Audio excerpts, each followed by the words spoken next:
Hello everyone, welcome back to the channel. मैं हूं आपके साथ पंकज। बच्चों, आज फिर कंटिन्यू कर रहे हैं। हमने जो अपना करंट रेशो स्टार्ट किया हुआ था, मतलब लिक्विड रेशो हमने स्टार्ट कर दिया था अकाउंटिंग इक्वेशन चैप्टर से, क्लास 12th का।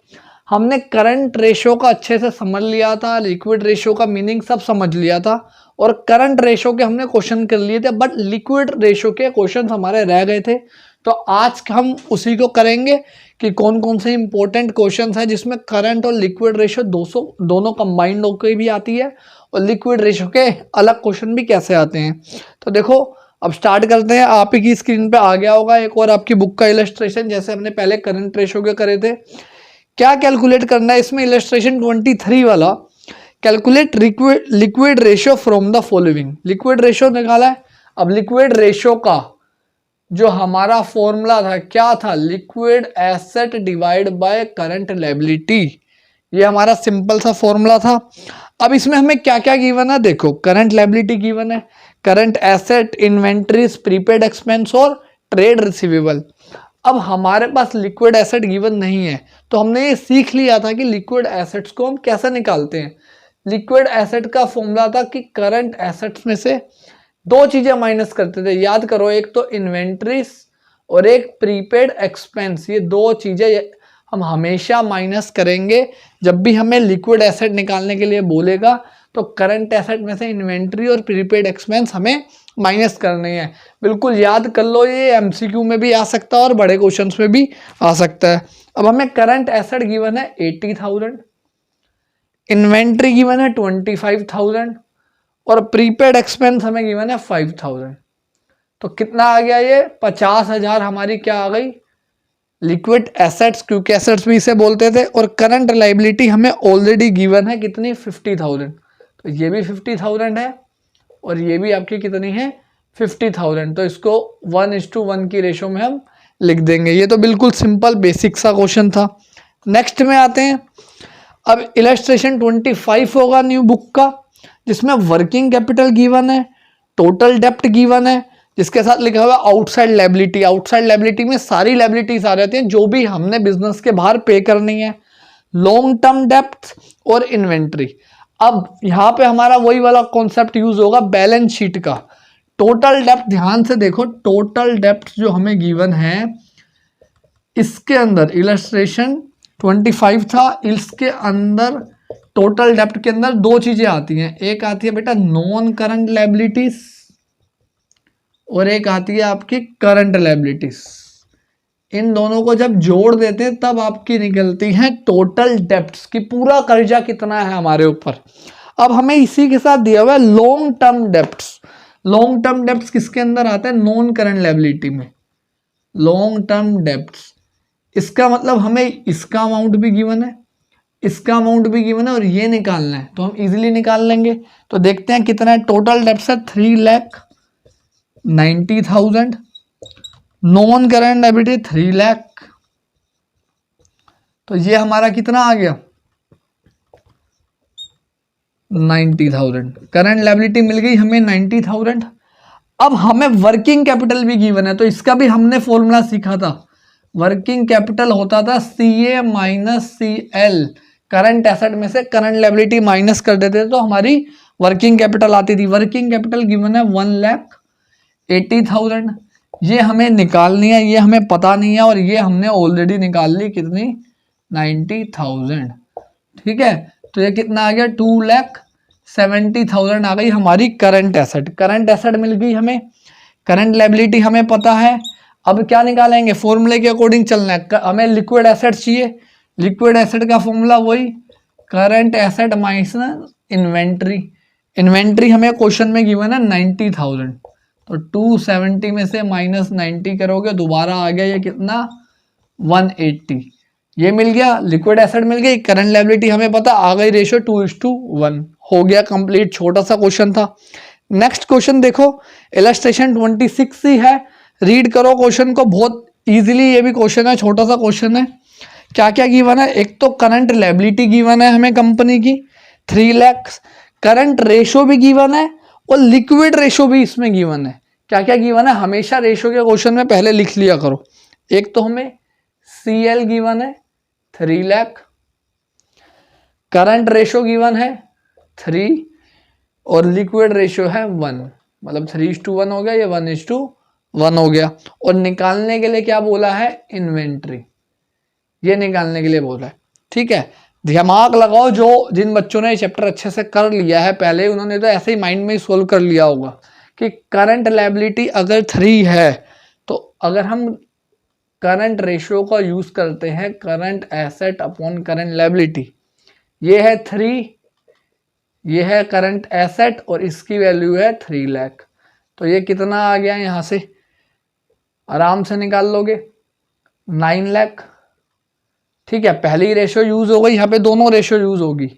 अब सेकंड रेशियो का यूज करेंगे, current ratio equals to liquid asset upon current liability, ये है 1, ये हमें पता ही है 3 लाख है, तो जब 3 लाख 1 से मल्टीप्लाई होगा 3 लाख ही आएगा, तो इसका मतलब लिक्विड एसेट आ गई 3 लाख। अब निकालना है क्या है, इन्वेंट्री। अभी अभी हमने यहाँ पे देखा कि लिक्विड एसेट का फॉर्मूला क्या है, करंट एसेट में से इन्वेंट्री माइनस कर दो, तो यहाँ पे ये हमारी 3 लाख है, ये हमारी 9 लाख है और ये हमें निकालनी है। तो यहाँ पे चला जाएगा प्लस हो गया, कितना आ गया आपका 6 लाख, यहाँ पे मतलब वहां पे जाके माइनस हो गया 9 लाख और 6 लाख, 3 लाख, तो कितना आ गया 6 लाख। एक और क्वेश्चन देखो, इलस्ट्रेशन 27, और इंपॉर्टेंट भी मार्क कर लेना, ये भी अच्छा क्वेश्चन है आपका।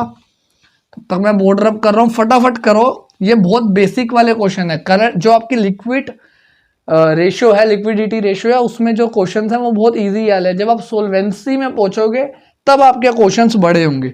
अब 27 इलस्ट्रेशन में हमें करंट रेशो गिवन है 4:5 के रेशो में, लिक्विड रेशो गिवन है 3:1, इन्वेंट्री फिर से हमें गिवन है, इन्वेंट्री गिवन है 3 लाख, और हमसे पूछा क्या है यहाँ पे, एक तो करंट लायबिलिटी पूछी है, करंट एसेट भी पूछ ली, क्योंकि एसेट भी पूछ ली, सब कुछ पूछ लिया इन्होंने हमारे से क्वेश्चन में। अब देखो इन्हीं रेशो का हम यूज करेंगे। हमें पता है कि लिक्विड एसेट जो होती है उसका फॉर्मूला होता है CA माइनस इन्वेंट्री, ये हमारा फॉर्मूला होता है। और अगर मैं इस रेशो का यूज करूं, जो करंट रेशो हमें गिवन है, इसको मैं अगर यूज करूं तो मैं कह सकता हूं कि करंट लायबिलिटी अगर x है तो करंट एसेट 4.5x हो गई, उसकी 4.5 टाइम्स हो गई। ऐसे ही अगर मैं इस रेशो को यूज करूंगा तो जितनी भी मेरी करंट लायबिलिटी है तो क्योंकि एसेट उसका 3 टाइम्स हो गई, ये x है तो ये कितनी हो गई 3x हो गई। तो इसी को यूज करके मैं चलूंगा, ये है 3x, यहाँ पे करंट एसेट लिख लो, इसको मैंने कितना माना 4.5x, और इसकी वैल्यू मुझे गिवन है 3 लाख। ठीक है, ये सब मैंने x को लेट करके, जैसे मैथ्स के क्वेश्चन में करते हो, 9th 10th में इक्वेशन में करते हो, तो ये हो गया 1.5x इक्वल्स टू 3 लाख। तो x की वैल्यू यहां से आ जाएगी आपकी, ठीक है, 0 हटा देना, ये आ रही है आपकी 2 लाख, x की वैल्यू आ गई 2 लाख। अब x क्या था हमारा, करंट लायबिलिटी, मतलब करंट लायबिलिटी की वैल्यू हमें मिल गई। अगर करंट लायबिलिटी की वैल्यू मिल गई तो अब ये सेम ऐसा क्वेश्चन बन गया, इसमें भी करंट लायबिलिटी गिवन थी, करंट रेशो गिवन थी, लिक्विड रेशो गिवन थी और इन्वेंट्री निकालनी थी। और यहाँ पे अब फिर इस रेशो का यूज करेंगे, ठीक है, current ratio CA upon CL, ये है 4.5, ये CA और ये था 2 लाख, तो ये मल्टीप्लाई में यहाँ चला जाएगा तो कितना आ जाएगा 9 लाख आ गई आपकी करंट एसेट। अब करंट एसेट में से इन्वेंट्री अगर माइनस कर दें 3 लाख तो दोबारा आपकी लिक्विड एसेट कितनी आ गई 6 लाख। हो गया क्वेश्चन, बस यही चीज़ आपसे पूछी थी, या लिक्विड एसेट पूछी है, लिक्विड रेशो पूछी है, उसका क्वेश्चन फॉर्मूला लगाओगे तो वो भी निकल जाएगा। अब बात करते हैं इसके ऐसे क्वेश्चंस की जो थोड़ा और घूम के हो, ट्रिकी हो। हाँ, एक इसमें देखो थियोरेटिकल क्वेश्चन भी आते हैं, देखो स्क्रीन पे आ गया होगा। आपको ये बताना है कि quick ratio of a company 1.7 क्या है, क्विक रेशियो कितनी दे रखी है, क्विक रेशियो 1.7:1। इलस्ट्रेशन 33 है ये बुक का, या किसी की बुक में 32 होगा, ये थियोरटिकल वाइज में क्वेश्चन है। 1.7:1 की रेशियो है क्विक रेशियो की। अब हमें ये बताना है कि नीचे जो पॉइंट्स दे रखे हैं हमें 4-5, उनको करने से, वो ट्रांजैक्शन होने से कि जो हमारी क्विक रेशियो है उसमें क्या चेंज आएगा, क्या वो इंक्रीज होगी, वो डिक्रीज होगी, या फिर नो चेंज, कोई भी चेंज नहीं आएगा। तो पहला है बेटा purchase of inventory for cash. Cash में इन्वेंट्री खरीदी है। पहले तो इसका फॉर्मूला देखो क्या होता है, liquid asset upon current liability से हमारी क्विक रेशियो, या आपकी लिक्विड रेशियो बोल दो। अब देखो क्या होगा, इसकी वजह से रेशियो जो है वो रिड्यूस हो जाएगी। क्यों रिड्यूस हो जाएगी, ध्यान से समझना। या तो आप कोई एग्जांपल ले लो कि 1 लाख रुपए के है, और ये यहाँ पे ले लो 170, और यहाँ पे ले लो 1 लाख। ये मान के चलो कि आपका क्वेश्चन में है, और क्या परचेज करिए, इन्वेंट्री। अब इसकी वजह से क्या होगा, क्विक, अगर हमने कैश में परचेज करिए, इन्वेंट्री तो हमारी क्विक एसेट्स में आएगी नहीं, लेकिन हमारे बिजनेस से कैश चला गया, कैश चला गया तो यहाँ से कैश की वैल्यू कम हो गई, क्योंकि कैश तो लिक्विड एसेट्स में हमारा आता ही आता है। तो ये जो अमाउंट है, ठीक है, मान लो 10,000 की पेमेंट करी तो 10,000 रुपये से ये कम हो गया। तो पहले जो आंसर 1.7 आ रहा था वो 1.6 हो जाएगा जब इसको सोल्व करोगे।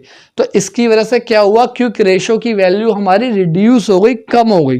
तो ऐसे क्वेश्चंस भी आते हैं बोर्ड में। अब देखो एक और पॉइंट क्या लिखा हुआ है, कैश कलेक्टेड फ्रॉम डेटर्स। अगर हमें डेटर्स से पैसा मिल गया, ध्यान से समझना, पहले क्या हो रहा था, यहाँ पे 10,000 रुपये माइनस हो रहे थे क्योंकि हमारा कैश गया था, लेकिन अब हमें कैश मिला है तो एक तो 10,000 हमारे पे बढ़ गए, ठीक है, कैश बढ़ गया हमारा, क्या हो गया, कैश इंक्रीज हो गया 10,000 से, इसका मतलब लिक्विड एसेट बढ़ गई। लेकिन साथ में एक बात और याद रखो, हमारी 10,000 से लिक्विड एसेट कम भी हो गई, क्योंकि हमारे डेटर्स जो हैं वो कम हो गए। मतलब 10,000 से ही बढ़ी, 10,000 से ही कम हुई, तो उस पर कोई चेंज ही नहीं आया। तो रेशो में भी नो चेंज, कोई भी चेंज यहाँ पे नहीं आएगा आपका। नेक्स्ट देखो क्या है, sale of goods costing 10,000 for 60,000। हमने जो है 10,000 के गुड्स से, जिनकी वैल्यू 10,000 थी, ध्यान से देखो, वो 60,000 में बेच दिए। अब हमारे गुड्स तो सिर्फ कितने के गए हैं, 10,000 के। गुड्स से हमें वैसे ही मतलब नहीं होता, क्योंकि वो हमारे इन्वेंट्री में आएंगे, और इन्वेंट्री को हम लिक्विड एसेट्स में, क्विक एसेट्स में लेते ही नहीं है। लेकिन हमारे पास कैश आया, कितना कैश आया, 60,000 का। तो किससे, उससे क्या होगा, लिक्विड एसेट बढ़ गई, तो लिक्विड एसेट बढ़ेगी तो हमारी रेशो भी इम्प्रूव होगी। तो ऐसे क्वेश्चंस भी अभी आपके एग्जाम में आने लग गए हैं। या तो ये आपको एमसीक्यू में आएगा, या वही 3 मार्क्स में आ सकता है कि कैसे इसको ट्रीटमेंट बताना है अपने हर रेशो का। ऐसे ही हम आगे भी जो रेशोस करेंगे उसके भी ऐसे थ्योरेटिकल क्वेश्चन करेंगे। तो बच्चों आज की वीडियो में हम इतना ही टॉपिक कर रहे हैं, क्योंकि ये जो रेशो है बहुत इजी रेशो है, इसके आप एक बार क्वेश्चन करोगे आपको सारी आ जाएगी। लेकिन नेक्स्ट जो रेशो आएगी सोल्वेंसी, इसको करने से पहले मैंने लास्ट वीडियो में भी कहा था, जो बैलेंस शीट का फॉर्मेट है उसे अच्छे से याद कर लेना, क्योंकि इसमें बैलेंस शीट का फॉर्मेट ऑलमोस्ट हर क्वेश्चन में आपका यूज होने वाला है। क्योंकि इसमें मोस्टली एसेट्स, जो इसका फॉर्मूला है उसमें शेयर होल्डर फंड्स और एसेट्स का यूज होता है, और वो कभी भी डायरेक्टली नहीं पूछते, इनडायरेक्टली पूछते हैं। तो नेक्स्ट वीडियो में सोल्वेंसी की 2 रेशो हम खत्म करेंगे विद क्वेश्चन। इसमें 4 से 5 है, तो 2 हम करेंगे क्लियर। तो मिलते हैं बच्चों नेक्स्ट वीडियो में। Thank you everyone. शेयर करो अपने दोस्तों को। जैसे ही आपका इंग्लिश का एग्जाम हो, फटाफट 3rd बुक तब तक पूरी अपलोड हो जाएगी आपकी, रेशो का टॉपिक और कैश फ्लो का। मेन तो इसमें ये 2 ही हैं, कंपेरेटिव और कॉमन तो बहुत ईजी होता है। तो ये पूरा देखो, आप सिर्फ वीडियो भी देखते रहोगे, आपका विद क्वेश्चंस सारा टॉपिक कवर हो जाएगा। तो मिलते हैं बच्चों नेक्स्ट वीडियो में। Thank you.